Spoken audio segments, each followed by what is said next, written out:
Match of the season, 1997-98. Kidderminster Harriers 0, Halifax Town 2. The 18th of April 1998. In a season full of highs, picking out one single match is not an easy thing to do. But for the sheer sense of occasion, the game at Agborough against Kidderminster just nicks it, for it was here on an unforgettable day that Town clinched the conference title. At kick-off, only 5th placed Cheltenham had any chance of catching Town, but despite their games in hand, they were 13 points adrift. Victory for the Shaymen over Kidderminster meant Town could not be overtaken. Not that Town expected an easy ride. Although Kidderminster had a disappointing season, they had been conference champions in 1994. Manager Graham Allner had his players fired up, determined not to let the Shaymen clinch the title on their ground.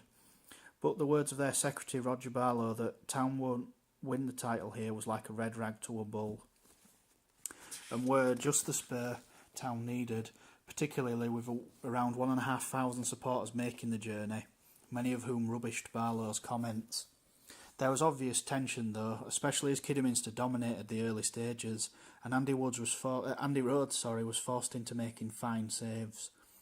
The best of these came when Brian Kilcline upended Mike Bignell in the box to concede a penalty. Rhodes, however, proved equal to Ian Arnold's kick and beat the ball away. The goal that Town's fans were waiting for came 3 minutes before the break. Martin Weir's back pass was too strong for keeper Darren Steadman, who failed to gavel the ball cleanly, allowing Jeff Horsfield to nip in, round a defender and crash the ball high into the net. After half-time, Kidderminster saw plenty of the ball, but the best chances fell to the Shaymen. They were desperate for a second goal to ease the nerves, and 10 minutes from time they got it. Fittingly, it came from Jamie Patterson, a member of the side relegated 5 years previously, and what a strike it was. Patterson cut inside, then hit a low shot with his right foot, his wrong foot, from 25 yards that beat the keeper at the left-hand post.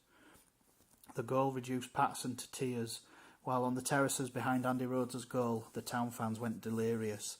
10 minutes later, upon the full-time whistle, they gavelled at the tunnel to salute the players and the manager.